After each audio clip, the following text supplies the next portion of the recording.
Namaskar. Season's greeting to all of you. Empathy nurtures wisdom and apathy cultivates ignorance. Suzy Kassam, rise up and salute the sun. I am Smita Mittal, family empowerment and relationship coach.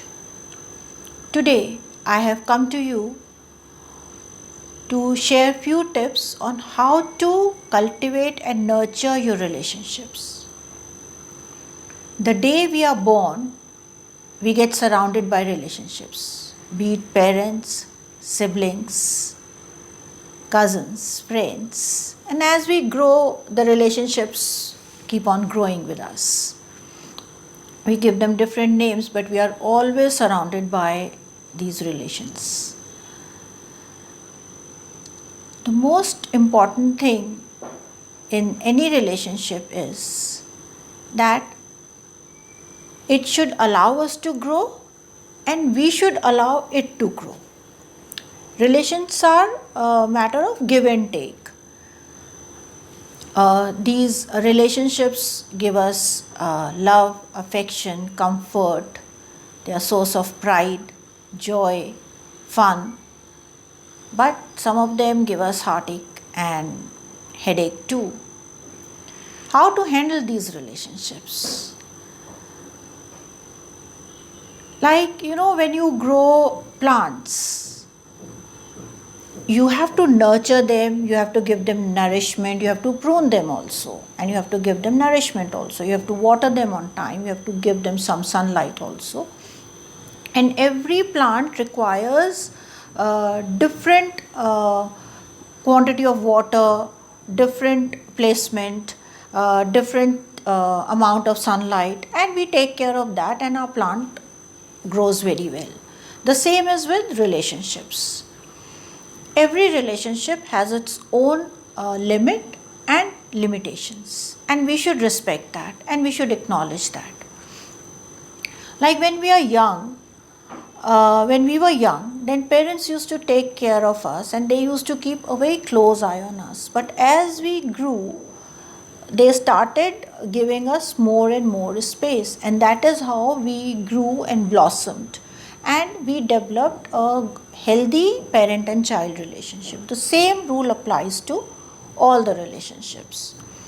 And when we are cultivating any relationship, we pay more attention to it, we keep an eye on it, we give it more time. But as the confidence and the faith and the trust develops in the relationship, we should learn to give it some space. Because as the relationship is growing, as the relationship is getting strengthened, it also needs more air, more space. And if we don't provide that, it will become claustrophobic. It will start getting suppressed, and it will not be able to develop and nurture the way it should. So, first rule to have healthy relationship is learn to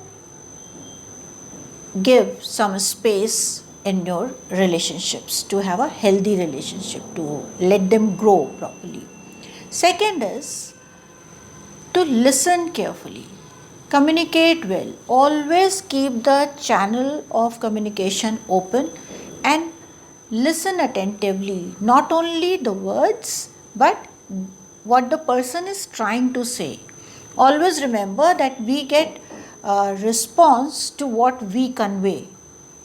What we may be saying something, but notice how it is being conveyed to the person. Is our body language, our words, our tone are matching our intentions? Sometimes we intend something and we ended up saying something else because what we want to say does not match the tone and the timing and our body language, and the message just gets jumbled up and the other person gets confused. What is it that she has said? So always be attentive to this. Maybe what you have said and you did not get the desired response, maybe it is because the timing was not right, the tone was not right, or the body language was not right. So be attentive to these things. Third is, learn to maintain your identity however close your relationship is. Never lose yourself in any relationship, because that is the most painful part. And how can you do that? Learn to step back and maintain your own space in every relationship, so that you can communicate well and you will get respect for that. Once you learn to maintain your own space, you will learn to give space to other person also, and that will give breather to you as well as to the other person, and the relationship will blossom. I hope these small tips will help you cultivate and nurture your relationships better. Please remember to press the like and subscribe button and the bell icon so that you get notified for my future upcoming videos. Thank you so very much. Namaskar.